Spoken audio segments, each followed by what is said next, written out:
If I were to ask you, what is the single biggest threat to the stock market today? What would you say? Well, for most top investors out there, the answer is clear. The biggest threat is inflation. Over the past year, the Fed's balance sheet has exploded as more and more fresh money has been printed. Estimates say that nearly a fifth of all circulating dollars were created in just the last year alone. With all of this new money being created, combined with the transition back to somewhat normality, it doesn't take a genius to see where fears of inflation are coming from. And if inflation does begin to rise too high, the US will have no choice but to raise interest rates.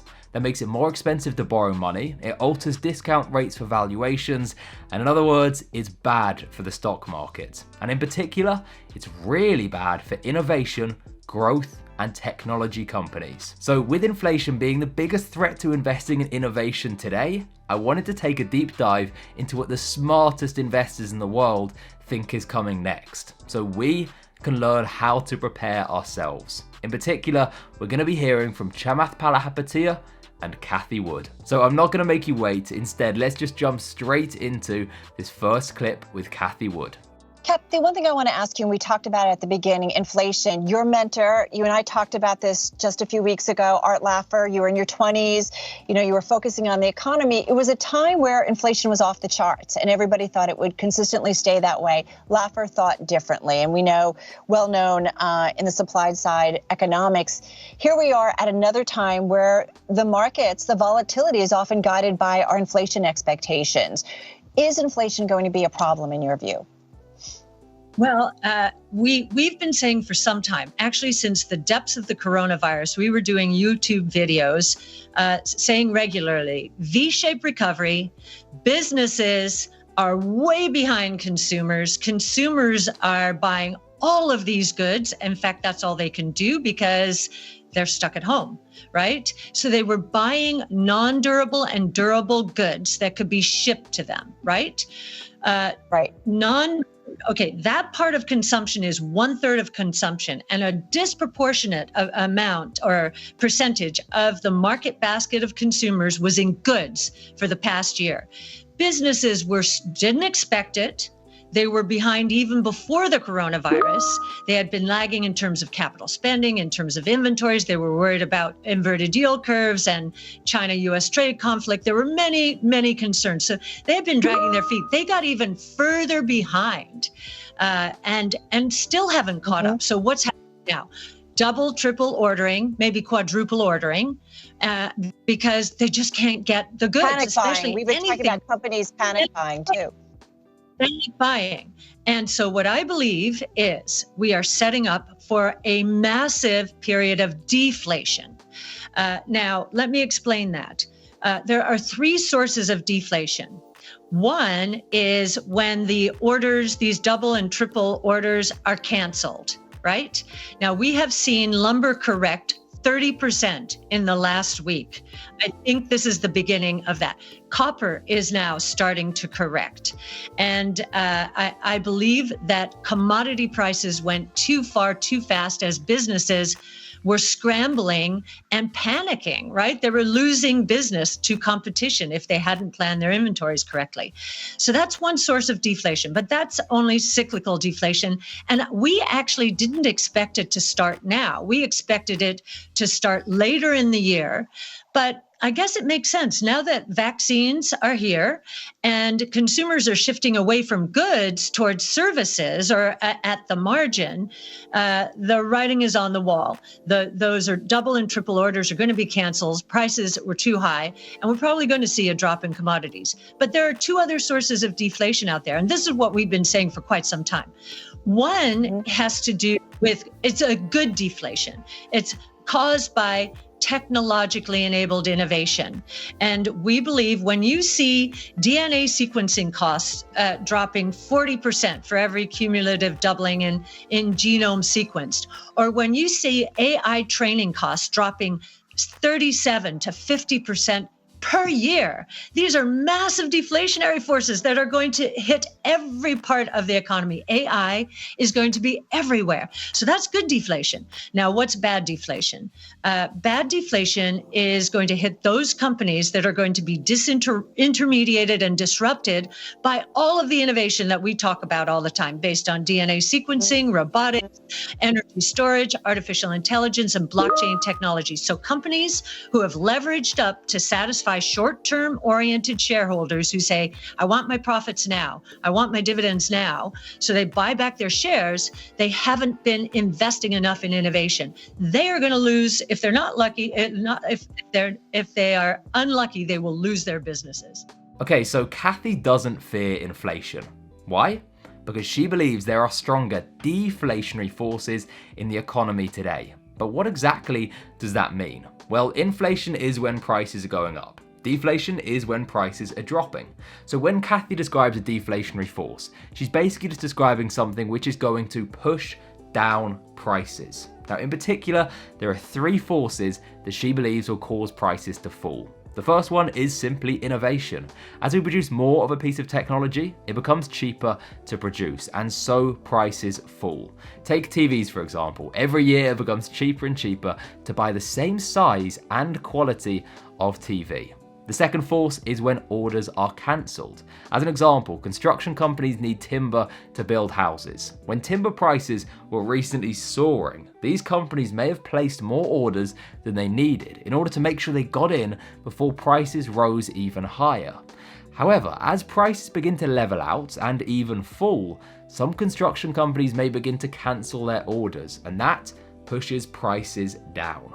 And the third force pulling prices down is when companies who are being disrupted by new technologies will simply have to cut their prices in order to keep up with the changing world. So the easiest way to understand all of this is to use an old weighing scale. On one side, we have inflationary forces pushing prices up, the amount of new money being printed, the economy growing, etc. On the other side, we have deflationary forces pulling prices down, specifically the three forces we've just covered.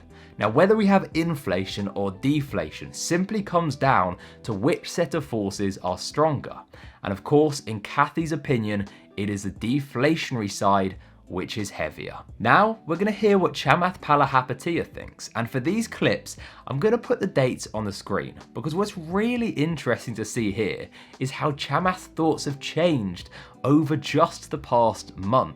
So this first clip, this is going to be the oldest one, and then we'll look at the more recent clips after. The markets have had to intervene, and we have essentially decoupled what the government thinks is happening with what the capital markets needs people to know. And that's a really unique dynamic. Like, I mean, I'm not nearly as successful as Stan or have been in the markets as long as him, but in my 20 years, this is the first time I've really seen that. So just to give you a sense of this, you know, the markets are now acting to establish inflation expectations that the Fed just seems to not want to do anything about. And for just to give you guys a sense of this, like, you know, when in February, the markets really kind of had its first capitulation, what happened was that all of a sudden people digested all these facts that Stan just said and realized, wait a minute, like all of this money is going to drive prices higher. And so what they did was they took the yield on the 10-year bond up by like 100 basis points. And the markets freaked out. They went from like 0.75 to 1.75. And the Fed came out and said, hey, hold on, nothing to see here. Everything's going to be fine.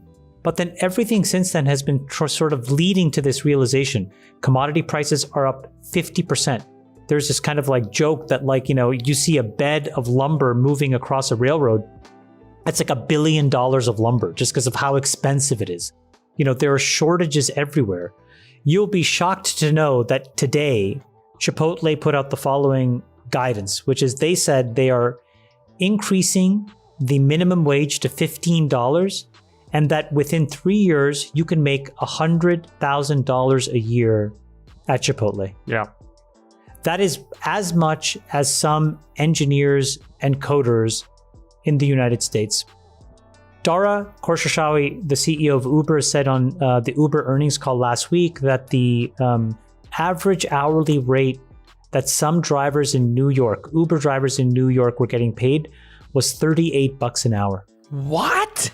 $38 an hour. So what does all of this mean? I think what Stan is trying to say, $100,000 a year. but we're in this weird place where we've decoupled the government institution that's responsible for fiscal stability, and then the overall capital markets used to work in tandem, and they're no longer working in tandem because you have a narrative and a set of data points that aren't supported by the facts. The other thing that I think people may be getting their heads around, here's what's changed since last week. There's a growing body. If I had to say, like, the beautiful thing about the markets is that it is an extremely elegant voting mechanism in the short term, right? I mean, Buffett says it's a voting machine in the short term and a weighing machine in the long term. But if you look at sentiment and how things are voted on in the public markets in real time, it's incredibly illustrative. So there's a body of people now that are voting a very different scenario than inflation. What they're voting for now is this idea that by the fall, a lot of this short-term pent-up demand will have worked its way through the system. And instead, we'll be back to this realization that we've had for the last 20 years, which is, hey, wait a minute. People don't actually want to buy more of these physical goods. They're going to go back to consuming the way they did before.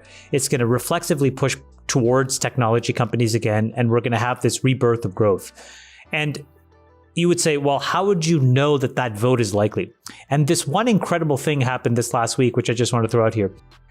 One thing that I look at is this thing called 10-year break-evens, which is basically a thing that the Federal Reserve of St. Louis publishes. And what it basically shows is like what people think collectively, trillions of dollars, what the 10-year break-even interest rate is going to be. And it peaked last week at 2.54%. And it's fallen 13 basis points just in the last week, down to 241. And I don't know whether it's sustained or whatever, but there is a growing idea that the worst may be behind us. And if you layer on top of this now, Biden pulling back, right, on stimulus because he can't get it done, pulling back on cap gains, pulling back on corporate taxation, and a more measured policy of investment, we could all be back by So default. we're basically taking the medicine and getting back to where we were, but we still have massive asset inflation we're seeing in houses, cars, and other things. Well, we may have just pulled forward demand, meaning, people are like, okay, I'm flush with money. The savings rate in the United States has been, going at an incredible clip. People may pull forward all that spending and say, I was going to buy a car 18 months from now, or I was going to buy a house 2 years from now. F it, I'm going to do it now because prices are going up too fast. I don't want to miss out. But then they're out of the market now for the next many number of years. And this is what I'm saying, where you see this short-term spike of demand and then things get back to normal. If that's what we see, good times are back in growth stocks. Yeah. All in podcast sentiment levels go high again. Thing for you guys on a market check, my 10-year break evens, remember, we're now down to 242. It's been 18 days. What is he talking about? My little inflation check. And it seems like things are trending in the right direction. The markets are back. The market's back a little. There may not be inflation. Well, I think what happened, Chamath, is you put it well, I think a couple of pods ago, the market sent a signal to Biden that, look, this is too much taxing, too much spending, it's too inflationary. And I don't know if Biden heard the message, but several Democratic senators Pump did. the brakes. And they put on the brakes. They reduced the size of the package. They're now talking about maybe the capital gains rate going to 25. The infrastructure bill is, been chopped in half. So I think there's less inflationary pressure coming out of Washington, hopefully. Yeah, what I heard last week, I spoke to some folks in Washington. What they said was exactly what you said, David. They're not going to, at best, they're going to get the cap gains. No movement on cap gains. They don't think it can happen at all. So that's not going to move. Oh, good. Number one. Number two is that corporate will go to 25, but not to 28. And then number three, they're going to really tighten the IP loophole, which will prevent American companies from shipping IP to places like Ireland to not pay tax. They're going to make it impossible to do things like inversions, all this kind of stuff, and then scope that down. That's actually, to your point, a very, very good outcome for the markets. So in the first clip, Chamath was of the opinion that inflation is coming because the stimulus package being pushed through by the government was too large for what the market needed. In the more recent clips though, Chamath's thoughts have changed. In particular, as the stimulus package looks to be smaller than previously expected, the amount of new money being printed is going to be less. In turn, Chamath's inflation expectations are lower today than they were just a number of weeks ago. So we have Cathie Wood and Chamath Palihapitiya, both in agreement that inflation is not such a major concern as many investors today are fearing. They both believe that inflation is not likely to be an issue in the short term. However, as we've seen with Chamath, opinions can change quickly, so it's important that we keep up to date with inflation. After all, if inflation does come quicker and stronger than these two expect, it will bring a big blow to their portfolios and to the portfolio of anyone like us who invests in innovation. But I'm interested to know what you think. Are you worried about inflation, or do you think that the worries are overhyped? Let me know your thoughts in the comments below. Thank you for watching. I will see you again very soon.